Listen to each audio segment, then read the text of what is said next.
Robbie, George, And good and morning, everyone, Chris. and welcome back to another episode of Real Talk Live on Sunday morning. Chris, good morning. Robbie, good morning. Jared, good morning. Daniel, good morning. Jordan, good morning. Everybody, good morning. Thanks for joining. Thanks for stopping in. Brad, how are you, sir? Dude, I'm well. Another day waking up undefeated, and it's looking good for us to stay that way. So I've been loving Sundays this year so far. Yeah. David, good morning. Casey, good morning. Thanks everybody for joining. Man, we're getting some action right off the bit. So let's go ahead and get started. We didn't do a pod this last week, so I will open up with this. Um, I'm looking, Brad and I are looking for more questions coming in for this next week's pod. We've had some college football questions, we've had some NBA questions, we have some NFL questions. We're still looking for more of those. The questions that we're getting are great. I think me and Brad are both excited to get answering those next week. So keep the questions coming. You can give us futuristic. Literally, the question could be anything. Okay. Um, Try to keep it. If there's something else that's on your mind, we'll try and answer that too. Jen, good morning. But outside of that, Brad, are you ready to go? Yeah. And maybe we'll touch on it at the end of the show. But I know one of the questions was about Clemson Notre Dame. That game has already been played. Maybe we'll give some of our thoughts after the pod on that one. Yeah. So let's go ahead and kick us off here. We got the 1-7 New York Giants at the 2-5 Washington football team. Bit of a barn burner here because it actually does have playoff implications, which is wild. Mm-hmm. But yeah, the Giants are traveling to Washington. I like Washington here, even though the Giants are coming off a pretty good week against Tampa Bay. I do think there's a lot of things that go into that against Tampa Bay, but Washington, they're a bad football team, but they're good enough to win this game, and they're good enough to play with the Eagles. I'm taking Washington to come up with the W here. Good morning, Matt. Thanks for joining. Yeah. If you guys recall, last time they played, it was actually a really good game. The Giants had a late fumble recovery for a touchdown to put them up 2013. Washington scores pretty much the end of the game, and instead of kicking the extra point to tie, they go for two, and they don't convert, giving the Giants their only win, which I think is going to come back to bite Washington because they could be 3-4 pretty easily. Um, Not really much you can do though. But this game, I think both of these teams are getting better. I just don't think that either of these teams are good, like you said. But in terms of a 1 o'clock game, there's too many good 1 o'clock games. This one's not going to get too much attention from the neutral fan, but I think this game's actually going to be really close. I do have Washington winning as well. I believe Golden Tate's out today, but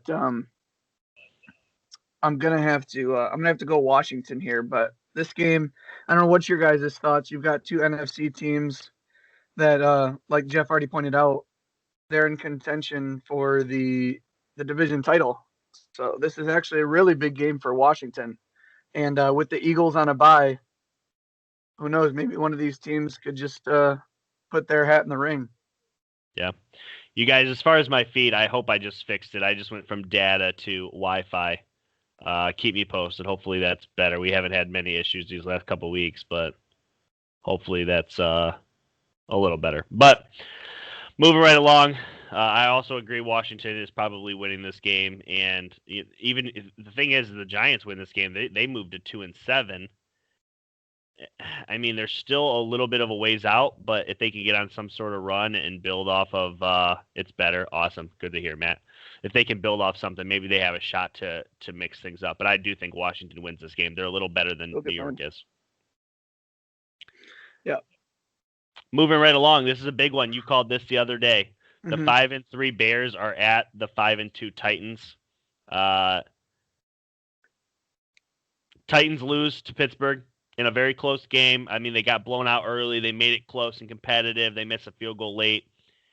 And then week 2, they come to respond from a loss, and they get beat up pretty bad by Joe Burrow. This team ain't dropping 3 in a row, but I'll let you go first. Yeah, I the thing that I think is funny is If I had to put a biggest weakness on the Titans, I'd say it's kind of their D line, their pass rush ability.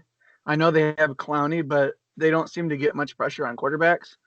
And the biggest weakness of the Bears, I think, so far that I've seen is their offensive line. So I really think actually with the way Tannehill's played the last two games, coming back down to earth, the Bengals, yes, Matt, they got him. With Tannehill kind of coming back down to earth, and the Bears quarterback's not playing so well. Um, Both teams have good defenses overall. I think the Titans improved with that Desmond King um, introduction, so we're going to see him for the first time in a Titans uniform. I like the Titans in this game. They're also the home team, but goodness me, I think these are two evenly matched up teams, and I think this game is going to be a nail biter to the end. Good morning, Tyler. Good morning, Tyler. For me, this is the struggle of the Bears offense versus the Titans defense that hasn't looked great in the last couple of weeks. They pretty much allowed Big Ben to do whatever they wanted. And shockingly, Matt and your dad, Brad, both called this last week that the Bengals would beat the Titans. And the Bengals actually did something very similar to what the Pittsburgh Steelers did. They kind of beat them underneath. Hey, we're gonna throw 8 to 10 yard routes on you. We're not gonna try and go over your head. They ran it pretty good. I mean, truly, it was one of those things where it's like, we got tape on you. We know how to beat you. I don't think the Bears are as good as those other two teams offensively, and I think it'll show. Titans bounce back here. I just think that they're better off up front. They're better offensively. The Bears defense is good, but I can't see the Titans dropping 0 and I can't see them dropping 3 straight. That's my biggest hang up here. Who would you start today, Tannehill or Lamar Jackson? Tannehill's going up against this Bears defense. Lamar Jackson going up against the Colts defense. So wash me. I think they're both in for average games. Lamar Jackson obviously has the breakout potential with his running ability, Yeah. but I would start Lamar Jackson. But if we're going back to the game just real quick, I think with this call on the Bengals beating the Titans, maybe it's a little bit eye opening that the fact that the Titans, outside of that one blowout win versus the Bills, who haven't really looked that great as of late, all their games are won by field goals, close games, this and that. And it's like maybe the Titans aren't as sweet as we really thought they were going through 5 weeks. And now I'm not saying they'll drop 3 straight, but they could easily drop 3 straight here. The Bears also need a win too. So this game is meaningful for both teams. I don't think we can take that either way. But I don't know. In my pick'ems, I've flip flopped these teams quite a few times throughout the week. We'll see where it lands at 1 o'clock on Sunday. But it seems like when Nick Foles is right on the brink of everyone giving up and saying he's bad, that's when he plays his best games. Yeah. So I don't know. Yeah. Tyler, thanks for the congratulations. Good night of poker last night. But for me, one of these two teams is going to drop to 0-3 in the last 3 weeks. Bears started off 5-1. They've dropped 0-2. I mean, Titans started off 5-0. They've dropped 0-2. One of these teams is dropping 0-3. I'm going to roll with the Bears to be that team. For me, it can't be the Titans. I just think they're too well coached. They're too good running the football. They're night and day better running the football than Chicago is. And personally, I just trust Tannehill this year more than I trust Nick Foles and what they're able to do. So, Moving right along. The 3-4 Detroit Lions are at the 2-5 Vikings. Just when I feel like I know these teams, we find out we don't know these teams. I don't know. It's this will be an interesting one. It doesn't have too many implications. Actually, it doesn't have any at all at this point. Both teams are really fighting to try and be 8-8. I think it's probably their ceiling for both of these teams at this point. But I'll take the Vikings based off of what they were able to do last week, kind of transforming their offense, handing off to Dalvin Cook often. Kyle, good morning. Thanks for joining. I just think that ultimately the running game of the Vikings is darn good. They showed it last week, and if they want to, they can instill it this week. Lions losing Kenny Golladay. I just don't know that it's a fair fight. I think the Vikings win this, especially at home. Yeah, and I think the Vikings have they're starting to figure it out, I believe. With the roster that they have after all the changes, the massive changes that their entire organization took. I think they're starting to figure it out a little bit. And the Lions, they're a different team with and without Kenny Galladay. You're absolutely right on that point. I think the Vikings have a really good chance. If the Bears lose today, I think the Vikings could potentially end with a better record than the Bears, which is pretty crazy because the Bears had a great start and the Vikings had a terrible start. But you start looking at a Titan or a Vikings team that's 3-5. I think they could potentially end with a winning record this year after a miserable start. They're starting to figure it out. A lot of that has to do with just giving the ball to Delvin Cook a lot. But the thing is we don't really hate on the Seahawks for letting Russell Wilson carry the team. We shouldn't hate on the Vikings for letting Dalvin Cook or the Titans for Derrick Henry. Everyone's got their star players. That's why they are who they are. And Justin Jefferson and Adam Thielen seem to be doing pretty well. Justin Jefferson's broke out the last few weeks, and I think what's underrated is their defense holding the Packers to 22 points. I don't think that can be overlooked. The Vikings team is improving back-to-back divisional games. They beat the Packers. I think they do beat the Lions here today, and we start to look at the Vikings a little bit different, even though they are 3-5. But I think they could rattle off some wins. Yeah, I'm actually right there with you. I'm right there. I agree with you wholeheartedly. I think that the Bears. I think the Bears are a bit of a phony 5-3. That's just where I'm at with them. I dropped them out of my power rankings this past week. What they're doing offensively is not good. It's just not good. It's really bad to watch. They're one of the worst offensive teams in the league. Just watching their games, in my opinion, I've happened to see quite a few of them lately, and I don't know. The Vikings just running the football, I think, could beat the Bears in a one-on-one matchup. I think we'll probably see that here soon, but I don't know. I like the Vikings to beat the Lions, and I'm with you that I think the Vikings and the Bears could potentially swap here in the next couple of weeks about where we see them. This is a really close matchup. Two teams that we're really unsure of. We've been talking about them for about 5 to 10 minutes here. You guys watching? I mean, Bears Titans. That's the matchup. What do you guys think? What do you think is the keys to winning for each team? What do you think is going to put a team over the top? Do you really think it's just home field? I think these two teams are so even. This could be a tie. Never going to predict a tie, but I'm just saying this has overtime written all over it. This is one of those games where most of the 1 o'clock games are over. Your game's over, and you're like, oh my gosh, the Titans just kicked a field goal. They're going into overtime with the Bears. I think this game is going to be incredibly close. Titans. Nate, I'm curious to see by how much because I think you've been doing a really good job predicting these games as of late on here. So I, everyone can pick a Titans Bears. I'm just curious as to like what's running through your guys' mind on why you think the Titans over the Bears, because I really, I really can't see it's strength against strength for these teams and weakness against weakness. I hope Yeah. it's close. I don't really see a way it wouldn't be close. Maybe 1 to 2 scores. So you're saying that they win by somewhere between like 7 to 10 points. Oh, okay, I see what you're saying. Yeah, I think within 10 is good. Um, keep those coming. We'll move right along here to Panthers Chiefs. What are you thinking here? Well, you know how I feel about the Panthers. I like them as a football team. They're just not quite there yet. And they're going up against, if it's not the best team in the league, it's the second best team in the league.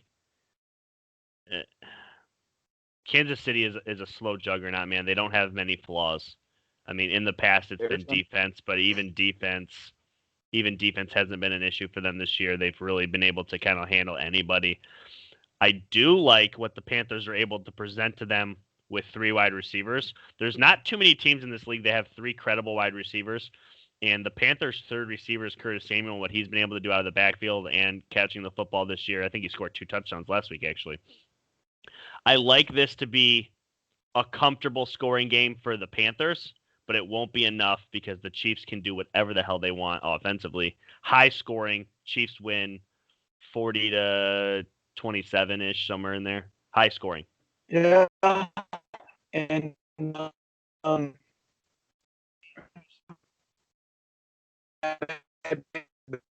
he's going to the Panthers, and I don't know if he'll be on a snap count or not. I'm really interested to see if they use him like Curtis Samuel at times, line him up as slot receiver, and keep this Mike Davis going a little bit. But the Panthers are better with Christian McCaffrey, and I've been saying a couple weeks now they're a Christian McCaffrey away from winning these games because they're so close, and McCaffrey has the ability to put them over the top. Unfortunately, with McCaffrey, not many teams have what it takes to beat the Chiefs. Nate Ray has the Panthers in an upset, 31-28. Now, I like the upset, Nate, and I'm going to be honest. I have the Panthers around the 31-34 point mark. This Chiefs offense, I don't think they're scoring under 34 points today. I was going to say 28 is really low, Nate. Yeah, if it's an upset, it's not going to be 28. I like where your Panthers number's at. So, giving that I agree with the 31, if the Panthers could muster a pick or get a squeaky fumble and be able to win the turnover margin, I think they have the firepower to beat the Chiefs. However, Patrick Mahomes has 21 touchdowns and 1 pick this year. The dude just doesn't turn over the ball. And this is now Le'Veon Bell's 3rd game. He's starting to get a little bit more and more in the game plan for short yardage. Yeah. Clyde Edwards-Helaire, I think he's 3rd in the league in rushing yards right now. Yes. So he's top 5 for sure, yeah. It's just funny how last year we're like, wow, the Chiefs are just going to throw all over you and win. And now they have a legit running game. They're a completely balanced offense that can do all facets of the game at an extremely high level. Like I said, at the end of the day, I like your Panthers number, but I have to say that the Chiefs still outscore them. Yeah, Nate, I want to be with you, Nate. I really do. I like the Panthers. I've probably been on the Panthers more than anybody this year. I just really like what they're able to do offensively. Teddy Bridgewater is the perfect quarterback for what they want to do. They want to spread the ball around. Getting Chris McCaffrey back is humongous. I do think they have a chance to hit 30 today. But if you've watched anybody that has a vertical passing threat against this Carolina Panthers defense, they've done what they've wanted. Raiders did. Brady did. Breeze has. I mean, really, everybody that has some sort of pocket awareness and has vertical threat, I mean, can really get to this Carolina They're a team. young team. Yeah, and truthfully, the only explanation I have for what they did to the Jets last week is that they were practicing for this game because they know that that's how they have to beat Carolina's vertical, because they didn't even attempt to run the ball last week. They just threw it out the window. They're like, it's the Jets. We're not going to try and run it. We're just going to pass it down their throats. And I think that's what they'll do again today. I think they're just going to kind of abandon the run. I am excited to see what McCaffrey can bring to what this offense has been able to do for the last, because McCaffrey's been out since week 2? I think he got hurt in the week 2 game. Yeah. So, I mean, truthfully, we've seen a lot of football without McCaffrey. Nate, hey, I'm with you, Nate. I know you're shrugging the shoulders, but I'm with you. I hope they can pull it off. I just don't see how. But then again, we've been wrong so many times. Every week, somebody's on here calling an upset, whether it's you, whether it's Matt, whether it's your dad, Brad. People have been calling upsets. Hey, we'll definitely give you your props if you call it. Connor or McCaffrey, I can only start Connor. one. We don't know how much McCaffrey's going to play. Okay, he's laughing. 1, we don't know how much McCaffrey's going to play. And 2, the Cowboys have the worst defense in the league. We don't know how much McCaffrey's going to play. McCaffrey might get 12 touches. If McCaffrey starts a football game, he's worth a start. They didn't say he's starting. They said he's active. That's all that matters. That's all I mean. That's all that matters. Right, he's saying McCaffrey because he's fresh off of a 6-week injury and hasn't played football in 2.5 months. I'm saying Connor because they're playing the worst defense in the NFL. It's up to you. First off, I don't know who your third back is. I don't know who your third running back is. But those are your 2 that you should be starting. I don't know. You have McCaffrey and you have Connor. You start both. I don't know who your third one is, but honestly, reconsider it. Yeah, and who's your flex? Are you starting a third wide receiver over these 3 running backs? Yeah, I mean, truthfully, we just told you that Carolina's going to get 30 today. I think we both agree. I also want to clear the air. I understand that I'm a Steelers fan. I am in no way, shape, or form saying Connor is better than Christian McCaffrey. I am no way. I don't think anybody thinks you are. Okay, that's not what's happening here. The Cowboys haven't stopped anyone in football haven't stopped anyone in football. And it's a matchup thing. The Chiefs are a good defense. The Cowboys are a terrible defense. If that's really your options, I think this is like an anomaly. And one time you'd start Connor over McCaffrey. If you were on DraftKings right now, who would you spend money on? I think you would go with James Conner because he's not fresh off an injury and they're playing a terrible defense. Obviously, McCaffrey is way better, and typically it's a no-brainer. You start McCaffrey. But I think this week, I don't know. Yeah, hey guys, I just McCaffrey, Matt, gets 20-plus touches. Absolutely, he's going to get more fantasy points than if Connor got 20-plus. I just don't think he's going to get that many touches. That's where I'm at. That's what I'm talking about. Breaking news. John Nutter just dropped it a second ago. Nate's confirming it. I just confirmed it. Baker Mayfield has been placed on the COVID list. So they have a better quarterback now? Well, they're on a bye this week. Oh, yeah, they are. You're right. They're on a bye this week. But I would still assume that he has to go through protocol and then 5+ days of whatever. So maybe Case Keenum next week. Who knows? But we're moving on, moving right along here. I do think that the Carolina Panthers Chiefs game is the most fun watch of 1 o'clock. Yeah, does have the most playoff implications. Go ahead. Oh, hold on. I'm lagging real bad right now. Give it a second to catch up. Well, I was going bad on Skype too, like you were chopping up pretty bad. Oh, okay. All right, I think we're good. Moving right along. The 1-6 Texans at the 1-6 Jags. Toilet bowl, but I got the Texans again. Jags are starting a new quarterback. Don't have a lot to say. Texans are bad, but they're better than the Jags. See, I had the Texans as well. I even had them as a risky survival pick.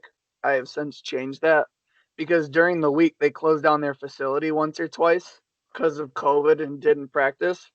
Yeah. Maybe without practice, they're still good enough to beat this Jags team. I feel like they are, but this could be a sneaky good game for the Jaguars to win. But preseason, we had the Texans at 1-6 here. I just want to take another minute to feel really good about how much we called the Texans since February. We called their wins, their losses, when they fired their coach, when they were going to drink Gatorade on the sideline. We've been on top of the Texans all year, and we nailed them. I don't even know if I want to spend too much time on this game because these are two irrelevant teams playing in a window where there are a lot more fun games to watch. Yeah. Show of hands, who's going to watch the Texans Jaguars game that's not a Texans or Jaguars fan? Crickets. Nobody. Crickets. Outside of Deshaun Watson and maybe a receiver from the Jags, there's not even really any fantasy implications out here. Like maybe some Texans guys, but yeah. Guys, if you have a fun 40-ish minutes, I don't remember how long the pod was. I'd have to go back and look. But the AFC South breakdown that we did before the season starts, in my opinion, it holds up the best of any breakdown we did all year. We have called that division almost to a T, and we have knocked the Texans out of the park. Like you just said, we've predicted to the second they were drinking Gatorade on the sideline.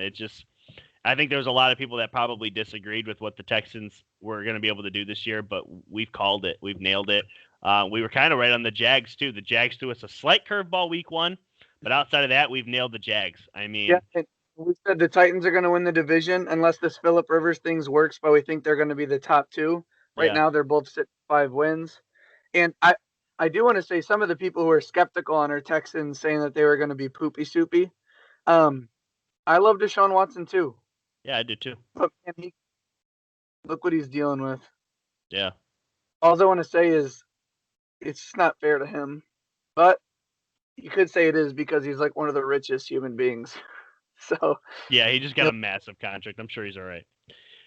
All right, moving right along to a way better game. This is probably the most. I don't know. There's a lot of good 1 o'clock ones. This is a good one too, guys. The 5-2 Ravens are at the 5-2 Colts.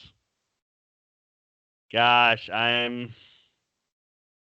my gut wants to say Ravens, but my football mind wants to tell me the Colts are taking this one. First off, if this was at Baltimore, I would like the Ravens a little bit more, not because of the fans, but because it's outside and what Rivers is able to do in a dome. Yes, Chris, I like that. Sure. I'm confused. I said no one knew that we knew that the Texans are going to be poopy soupy. Oh. Soupy poopy. Jared, I'm going to interrupt Jeff for just 1 second. Ooh, go ahead. Take it off. Yeah. Take Ravens get stupid silly on this game. Ravens make the Colts look bad. I think the Ravens destroy them. There's too many questions out about the Ravens. And every defense that has a good rush defense, you got to take it out. This team runs the ball totally different. I think the Ravens put a smackdown on the Colts. I also think their defense gives Phillip Rivers headaches. I don't think the Colts will pass the ball very well this game either. Go ahead, Jeff. Tell me what I understand, but I think the Ravens get silly all over this 1 o'clock game. All right, I'm gonna Lee Corso your ass. Not so fast. Not so fast. Okay, JK, take over the game. Listen, Ravens are a better football team than the Colts are. Okay, this is in a dome, so it's gonna benefit Rivers just a tad. All right. Last year, the 49ers were able to very well limit what Lamar Jackson did. It was one of his 3 worst games of the regular season. Okay. DeForest Buckner, big reason for that. He's now on the Colts roster. The Colts have been great against the run and the pass this year. Have they been as good as Tampa Bay? Have they been as good as Pittsburgh? No. Ravens were obviously able to dominate Pittsburgh as far as running the football last week. I like the Colts enough that they'll keep it close. I think the Ravens win this game. I'm agreeing with you. But all of you guys that are saying they're winning big, Ravens by 17. I can't see that. I can't see it. It is what it is. We're disagreeing here. A lot of you guys are on the Ravens. I mean, Jared, Matt, Brad, lots of Ravens here, but Lamar's gonna break his ankles now. I don't know. I just Colts keep this one close. Dome and turf help Ravens run game just as much, if not more. Crazy, hey, I mean, we agree for once on a score line. I said Ravens by 17. I feel like that's an accurate scoreline. I truly believe that Phillip Rivers is going to have a very difficult time against this Ravens defense. I believe it's going to be the turnover battle. I believe the Colts turn the ball over 2 or 3 times. The Ravens, if there's one thing that was preached all week after the Steelers game, it's taking care of the football. They had 4 turnovers. I think this is just going – and in the dome, as much as it may help Rivers passing, T.Y. Hilton with a groin is doubtful, so they lose their best wide receiver. And you want this 3-headed backfield to run all over the Ravens. I don't see that happening. The Ravens, let's not forget, they have a top 3 defense in the NFL as well. I trust the running game with Lamar Jackson of the Ravens way more than I trust Phillip Rivers to be able to, because if the Ravens again get a lead or even continue to score points, it's going to force Phillip Rivers to have to throw. I don't like him against the defense. So I just the Ravens. I'm gonna say one last time. I think the Ravens get silly on the Colts, and now I do like the Colts. I've been pretty high on the Colts. I've had them in my top 10 a few times, and I don't think they should be overlooked as a team in the grand picture of things. I think they'll squeak into the playoffs, but against the Ravens, I just want to point something out. Okay, so the Colts lost to the Jags. Week 1. Okay, week 1. The Jags were able to throw the ball on them. Okay, not many teams have been able to. They were not able to run the ball. Okay, the Browns beat them. The Browns carried the ball 33 times for 124 yards. It's 3.8 a carry. Not actually that great. Okay, they had 128-yard rush in that game. So outside of that, they held them to almost under 3 yards a carry. They were able to pass it on them. Baker was. I don't like Lamar Jackson in a passing situation. I've told you this. I think you've mostly agreed. Nick, thanks for joining, by the way. Good morning. I think the Colts keep this closer than what everybody is saying. I'm almost ready to pick the Colts. I've almost talked myself into it. The Ravens are a better football team. I want to take the Ravens, but this is not a blowout by any stretch of the imagination. The Colts aren't getting blown out here. I'm not. I can't. Okay. I can't go with that. All I'm saying is I believe this will be the best defense the Colts have faced so far this season. I don't think that's absolutely. No, you're right. And you got to be able to separate for just a second on the rushing stats, because no team runs the ball like the Ravens. It's a Understand. different style, No, I seeing the understand. quarterback read option. Yeah. The Steelers were averaging 2.9 yards a carry allowed, and then the Ravens ran for 230. The Ravens run on everybody. Can, So I can, can we? Okay, I understand that and I agree with you that they were able to muscle up the Pittsburgh's defense. Okay, but at the end of the day, they still had to pass the ball, and they I weren't don't able think they'll to. have to. You don't think they'll Okay, have I to see. pass it at all? You think they're just gonna straight up just dominate the Okay, Colts on the ground? okay. I don't. I do think they'll have to pass it at times, It but won't I be don't enough. think Lamar Jackson is a cripple out there. I believe there are games he's shown he can throw the ball. We There disagree. are there's time. I don't want Lamar to have to sit back and have to beat you by the pass, but it's not like Lamar has 15 passing yards a game. He throws for over 100 yards too. The addition of Dez Bryant, we were both shocked that he's active. Yeah, yeah. We'll see. I just think they do so well on the ground that they don't ever have to rely on his arm. And there was a few times last week against the Steelers where there was on a couple of his interceptions, it was, why are you throwing the ball there? I think they take a good look at that. They don't have to throw the ball in some of these situations. I believe they will be able to just dominate on the ground. That's my perception of it.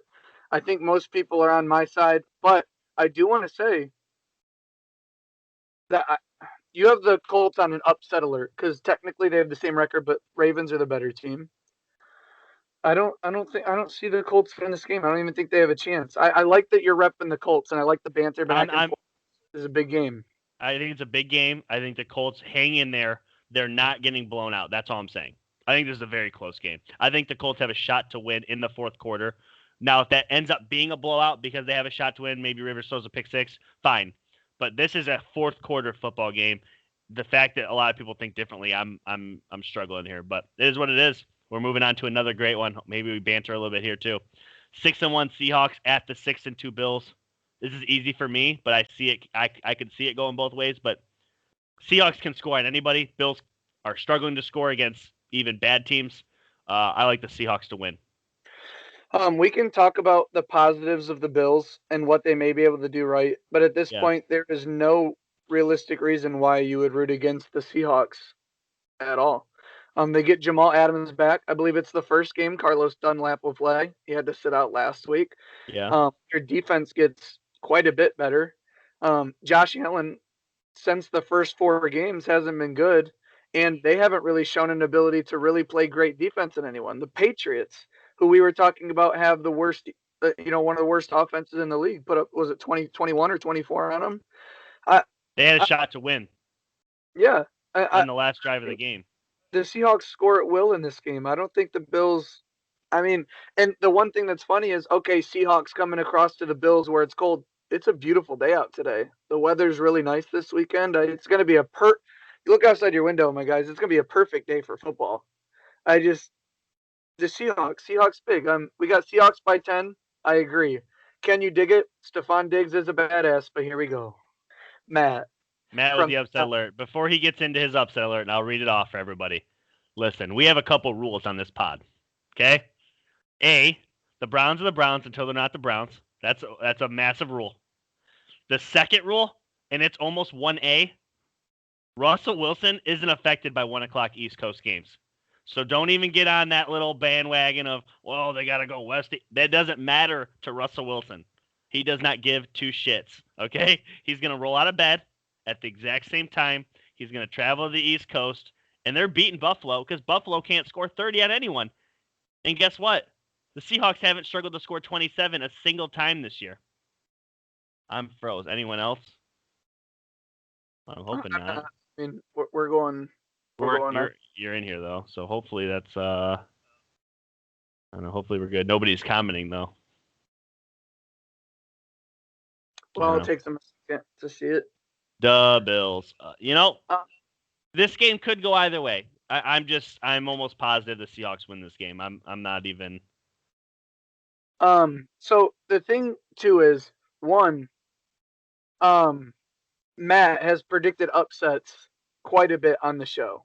He has. I don't know what information or what Young guys today. he's got in locker rooms texting him, but I'm real close to putting it as a third rule on the show. Listen to Matt when he takes his upset alert. Because Matt, you've been on fire, bro. I gotta hand it to you. You've been on He fire. has been. He has been. Here's all I ask. Here's all I ask about your upset picks. Don't pick a 6-1 and 6-2 team. Give me something like the Bengals over the Titans, my guy. Give me something like He has been crazy. though. He's given us those. He gave us He's the Lions. He's given us the Bengals. He's given us a few. yeah. This one isn't an upset. 6-2 over 6-1 isn't an He upset. doesn't call every week he puts upset alert on one game with the three flashes, and he's been nailing them. He's been Yeah, nailing he them. has been. But I just don't know. Even if a team's favored, and I get that that's the definition of an upset. But even if a team's favored, if they're 6-1 and 6-2, either team, they're in the upper echelon of teams. However, they got those wins, they got them. But yeah, let Russ cook. And also, real quick, if none of you guys have seen this, Russell Wilson is trying to patent the phrase "let Russ cook," and he is going to try and use this patent phrase to sell kitchen silverware Dude, for I let can't with that. I can't. there's going to be tons of people, especially in the Seattle area, that are going to have forks and knives and spoons I mean, and I am too. say let Russ cook. I Oh, am. dude, the rich I am. picture. Come on, didn't even say it. So we gave it for him. We basically gave him another way to make millions. You guys, I'm gonna have a couple of different polls going out before 1 o'clock. Allen throws for over 400. Yeah, I could see that. Russ is gonna throw for 400 too, though. Nick, you're a Cowboys fan. We'll Come get there. Don't jump ahead, Nick. We're getting to the Cowboys. Don't you worry. Don't you worry. We're getting there. Moving right along though. The 3-4 Broncos are at the 2-6 Falcons. I like the Falcons here in their dome. They've had a couple of solid weeks. Julio's playing good again. The Broncos, they've done their thing this year. They've got a couple of wins, but I like the Falcons to pick this one up. I'm so tired of liking the Falcons at 2-6. Like, why do I like the Falcons so much?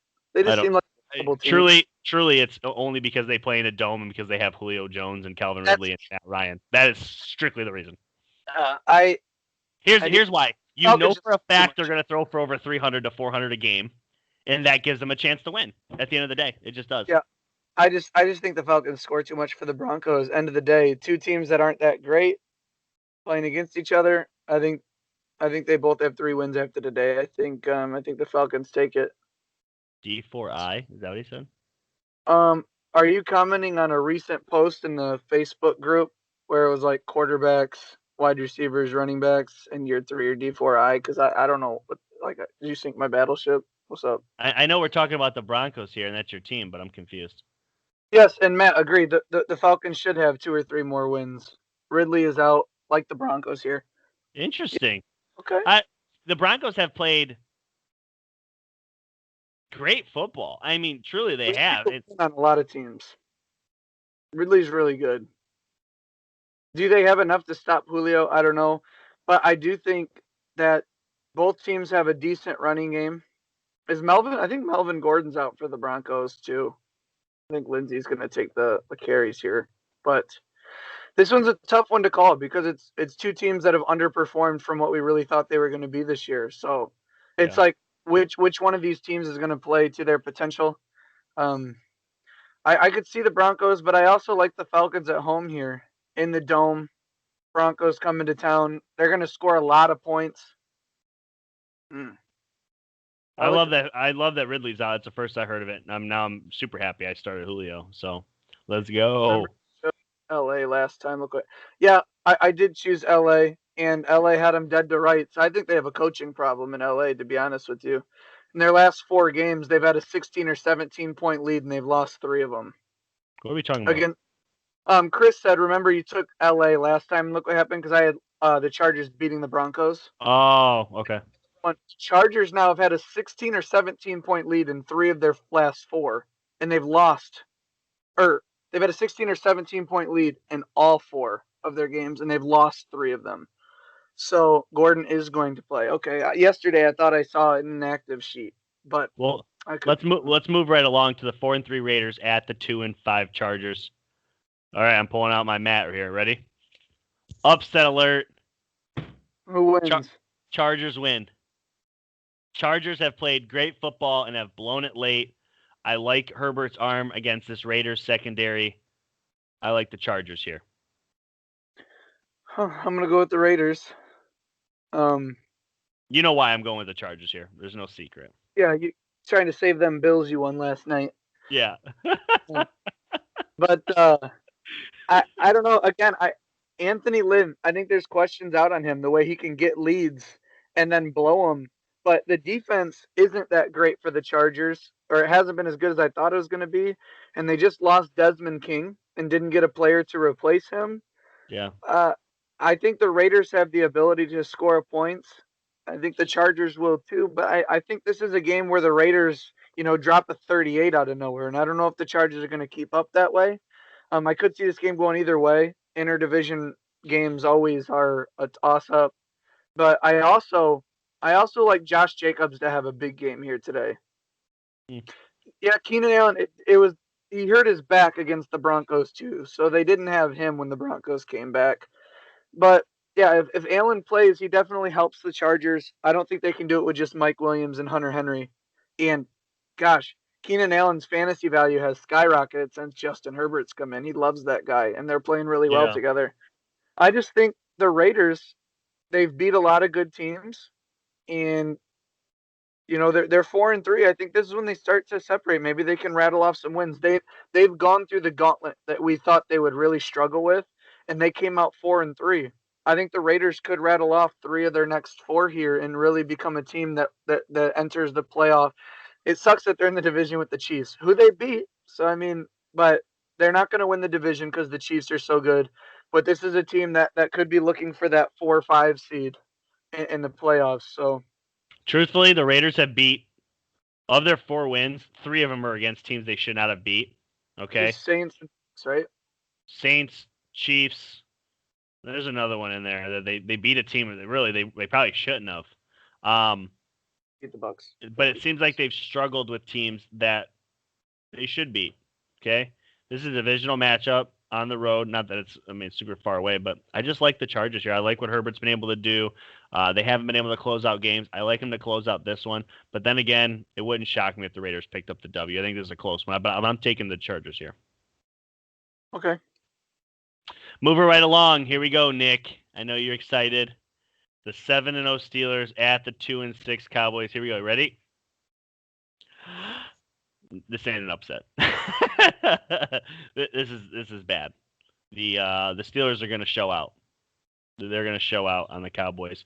The Cowboys are starting their 4th different quarterback this year already. At this point, it's laughable. Dak Prescott has earned himself a massive contract, whether it's with the Cowboys or with somebody else. Dude can play. Nick, if you want to hop back on here and say why you're taking the Cowboys, feel free. But I think you're alone here. I know you have the Cowboys, and Zeke has had pretty good games in the past against the Steelers. But their offensive line is so bad, and their quarterback play is going to be so bad, and their defense is so bad. It's the Mike Tomlin Steelers, man. Come on.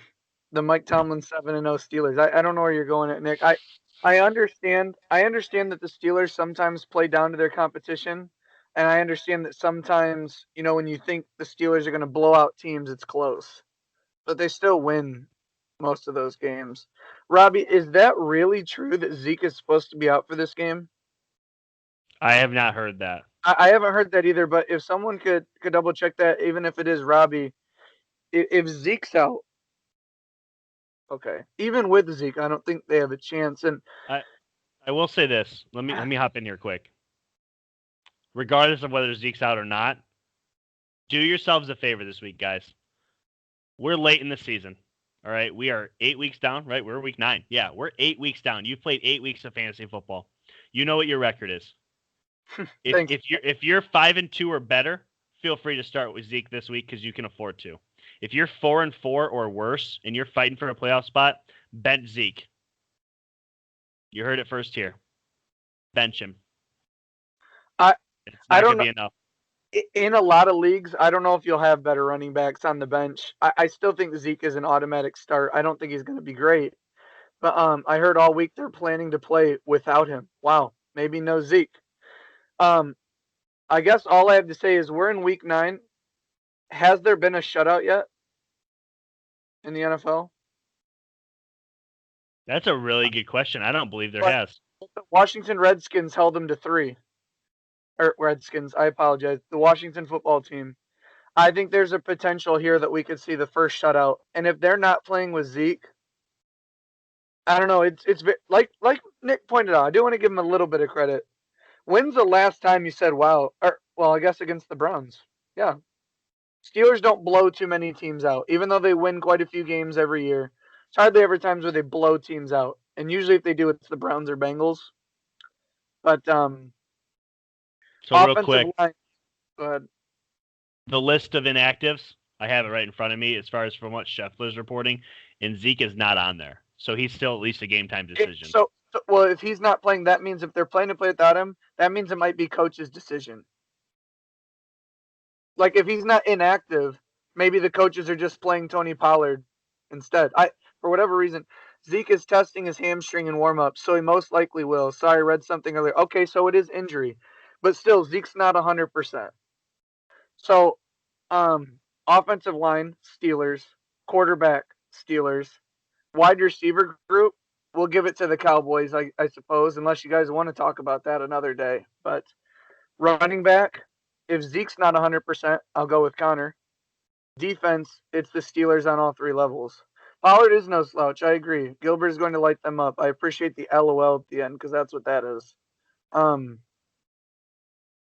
don't want to spend any more time on this game. If you're a fan, you think they're going to upset them. If you're a Cowboys fan, you probably think you have a chance. Outside of that, this is a single person that plays in pick'ems or bets games or is looking at this game thinking the Cowboys have a chance. Yeah. If they do, it would be the upset of the season, I think, so far. Yeah. Chris, good morning. Go Blue, man. It's been a sorry season. Breaking news as about 30 minutes ago, Pete Carroll has landed a multi-year extension that's going to tie him to Seattle for probably the rest of his career. So Russell Wilson got Pete Carroll a contract extension. Yeah, I mean, yes. But that's big news. Big news coming out of this morning. So, yeah. A couple more things here. Moving right along. We got the 4-3 Dolphins at the 5-2 Cardinals. This is a coin flip for me. It truly is. I know we've both you've been on the Cardinals early, kind of let off them. You're back on them. I'm slowly coming on to where they're at as a team and their bandwagon, but I'm also slowly coming on to the Dolphins. Dolphins defense is very good. This is in a dome. Cardinals are struggling to get pressure. They're one of the worst teams in the league in adding pressure without Chandler Jones. I like the Dolphins to have Tua somewhat comfortable and do enough to win this game, actually. I think every AFC East team loses this week. I think the Bills lose to the Seahawks. That's impossible. I think the Dolphins lose to the Cardinals. I think the Patriots lose to the Jets. And the Jets lose the unanimous first overall pick in the draft. So I don't think any of the AFC East teams lose today. So Cardinals, I think, do take the Dolphins.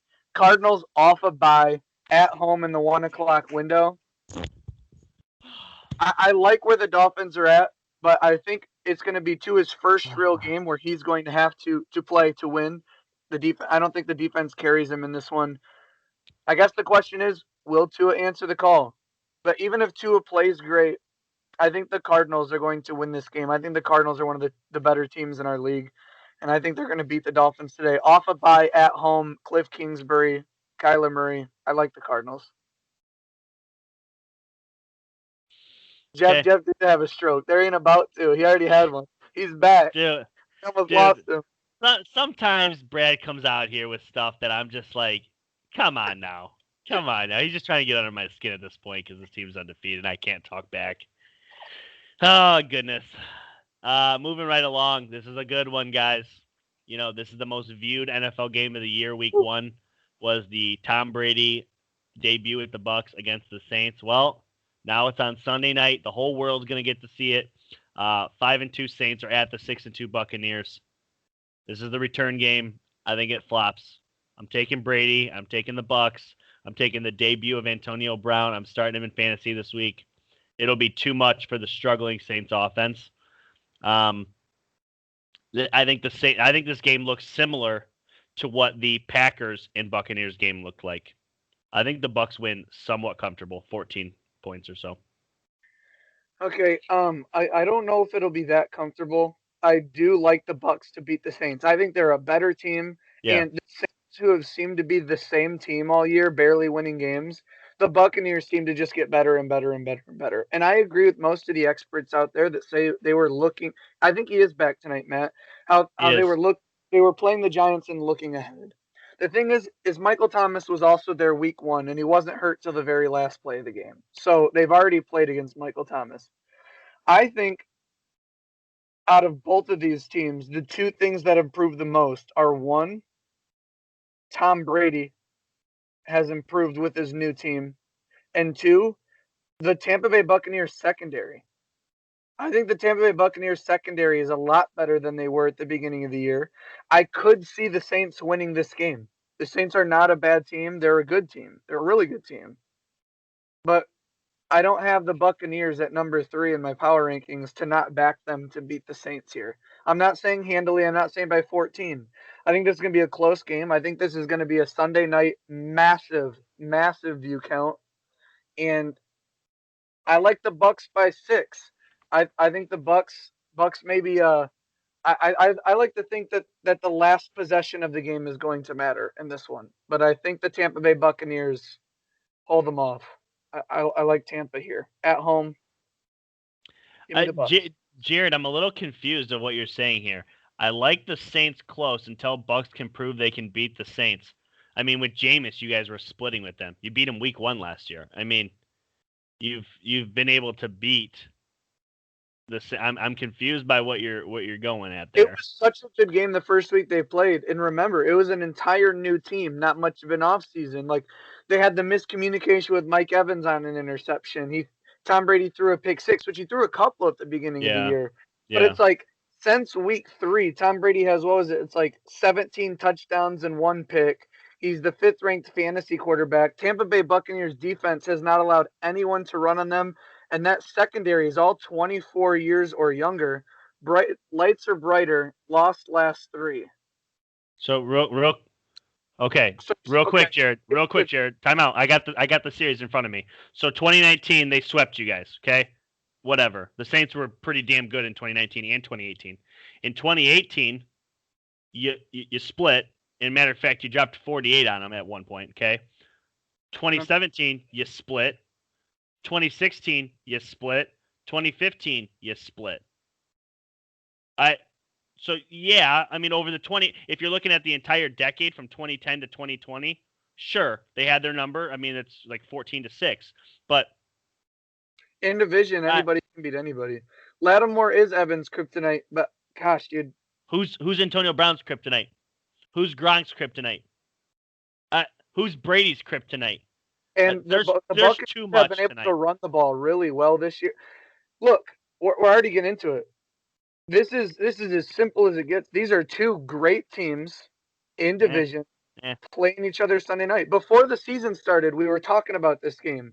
We were like, Saints probably. Well, I know you were on the Bucks because of Brady. I get it, but a lot of people are like, Saints are going to take week 1, and then let's see what happens when they play each other again week 9. And what's happened? Saints won week 1. Both of these teams are really good, and it's the matchup we all wanted. I'm not going to try and look too much into it. This Tampa team is way different. They have not beat the Saints. Jared's trying to be humble. He's trying to be a humble Bucks fan. Stop now. Just stop. Antonio Brown is Antonio Brown's kryptonite. I mean, fair. Yeah, off the field. Off the field. I mean, truthfully, guys, that's funny. Let's stop here just for a second. Throw out what you've seen this year and just look at X's and O's. Drew Brees has struggled to throw the football this year. He really has. Okay. Unless it's to Kamara. And we haven't seen what he's been able to do without Michael Thomas. Michael Thomas is back in the lineup. So I like Bucks by 40. Oh, my gosh. Jared. No, I just like the Bucks to win this game comfortably. 38-24, I think is probably where I'm at in this game.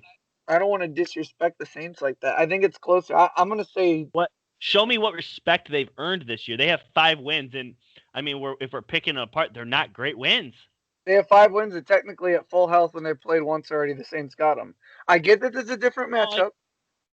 Brady turned the ball over 3 times. You think he's turned the ball over 3 times today? You did it once, you can do it again. I'm not saying that's expected. I have the Bucs winning too, but I don't think that the Bucs are 14-point win better than the Saints. And if they are, I'll come back and say you were right. You didn't think so against the Packers either, and they put it down on them. Correct. I didn't think Aaron Rodgers would throw 2 pick sixes. I know there's only technically 1, the other was turned into 2, but I've watched every game for years. I know how they play against the Saints until okay, and I'm gonna. That's fine. That's fine. You're a Bucs fan and you want to be optimistic, and I get it, Jared, and you have your doubts. But unfortunately, sir, Brady played pretty rough in his first outing with Tampa Bay in week 1, and they still had a chance to win. You think again Brady's going to play bad? Are we predicting Brady's playing bad? Is that what we're doing now? No. Like I said, then if Brady doesn't play bad, who's winning this game? Right, and that's why I have the Bucs. But again, if Brady doesn't throw the pick 6 in the last game, they would have won by 3 points. I think that was the spread of the points. It's an extremely close matchup. It is a close matchup. But I think Tampa Bay's secondary has improved so much since that first game. Yes, I'm high on it. Yes, I agree. So I looked at the Tampa Bay Buccaneers defense to play a lot better. This game has clearly split the live broadcast and all the people commenting more than anybody or any other game has. And it's going to be really fun to revisit this. There's a reason this game was the most watched week 1. Again, please go to the Real Talk comments, and if you have any questions or comments you want us to cover on any of these games, because again, it'll be on Thursday, our podcast.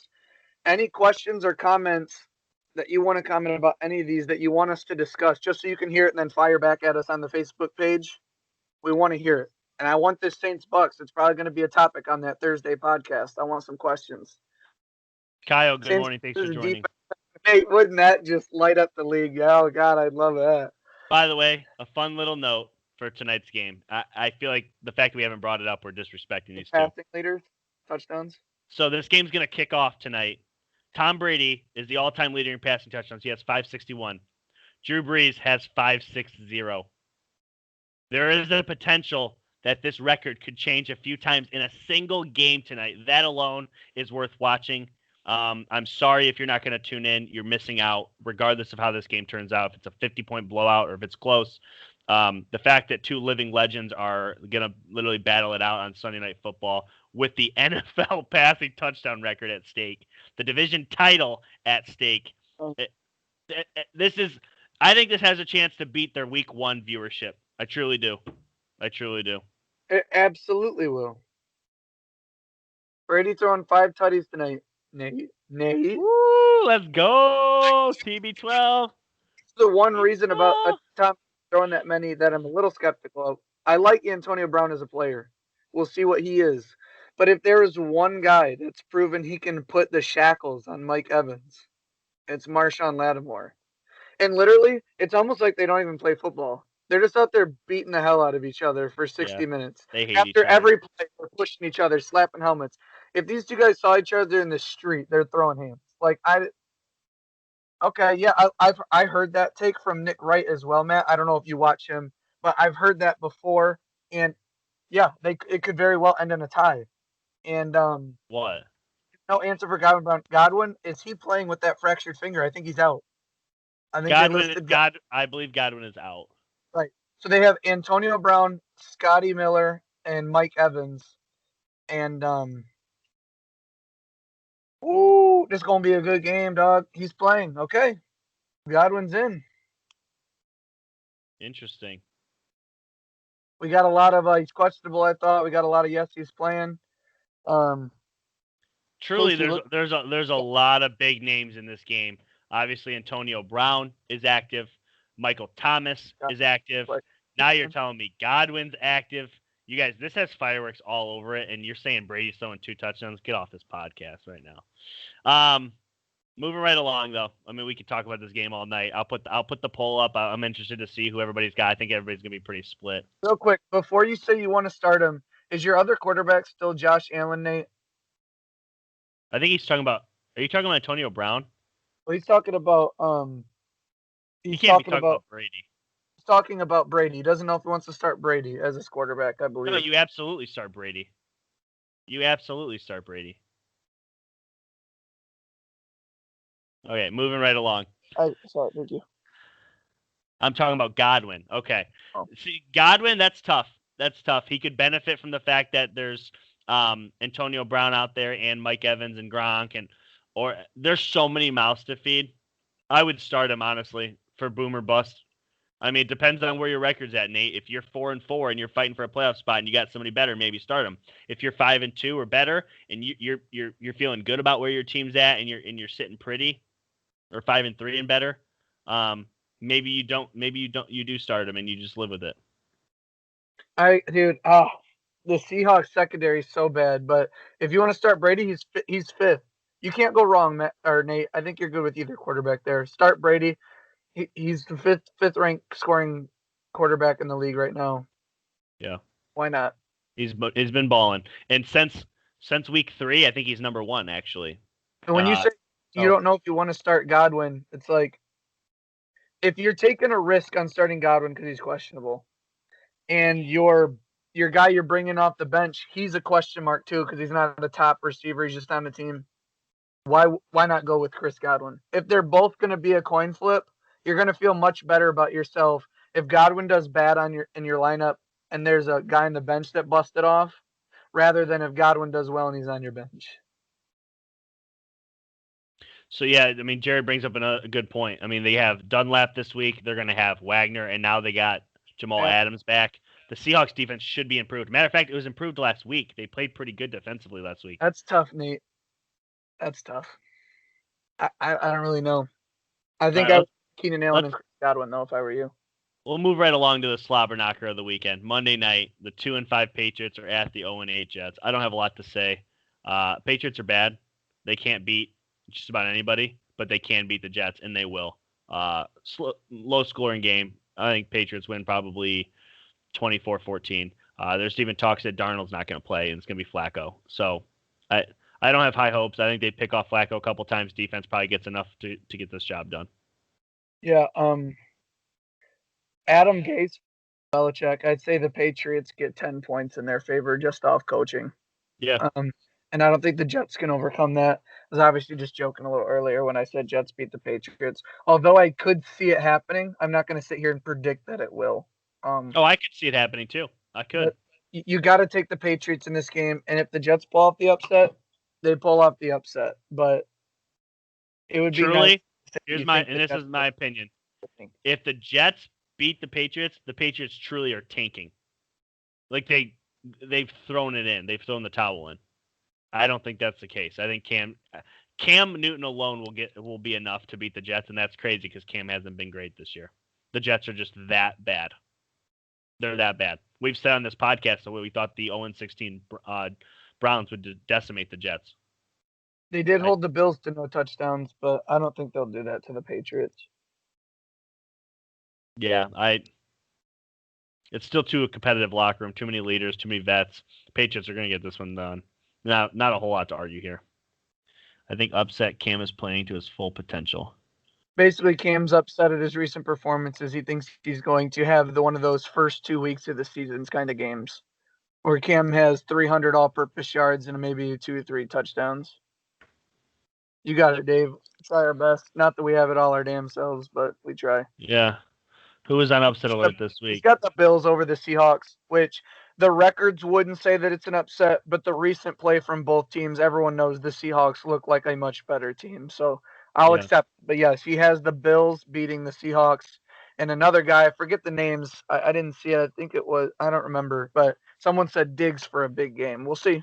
That was Daniel. Daniel said that. Matt's brother. I hope so. So Nate threw out Panthers over Chiefs, and I like the Panthers to be big today as well, but I don't think it's an upset. I just think the Chiefs are too much. Truly too much. Honest and throwing it all to the show. Nick Walters also has the Cowboys over the Steelers as an Not, upset. I'm not sure he's serious, but he did say that. Well, we'll see. Well, Start 0, so they got a chance. yeah. Well, I appreciate everybody listening today. I think we had a pretty fun episode. There was a lot of tight games this week that made me and Brad kind of argue a little bit. And as always, it's fun. It sucks that New England sucks, but I'm rooting for Brady tonight. The fact that he's number one in all-time passing touchdowns and he's playing in a huge game is enough to get me to watch. So, if you joined late, Kyle Miller, we had a big thing over this because someone asked if they should start James Conner or Christian McCaffrey. yeah, Christian McCaffrey will get more points per touch than James Conner. It is up to you to determine how many touches you feel CMC will get. That's it. If you believe they're going to give him 7 to 10 touches and ease him back in a game against the Chiefs, I would start James Conner. But if you believe McCaffrey is back and he is on the board for 20 to 25 touches, it's a no-brainer to start CMC. yeah, I don't think agree. he's going to be in for a big game. Most people on the pod did. I agree. All right. Well, it's been fun, guys. We will see you back on Tuesday for power rankings, and Wednesday or Thursday this week. Probably Thursday. That's what the day we kind of been rolling with for a nice question and answers about favorite NFL teams. If you guys haven't had a chance to check out the YouTube page, check it out. Subscribe if you guys like it. If you guys listen on Apple Music, give us 5 stars if you feel like we deserve it. But as always, we're going to be back here again next Sunday for another live show, and we'll keep it coming as long as you guys are enjoying it. And I appreciate all the active comments today and the upset alerts, and the page will be fun. So I will put go Niners. Wait, never mind. Yeah. Well, I'll put some polls out there, and so we get you guys' true feedback. And as always, it is what it is, and go Pats. Nate, that's wrong.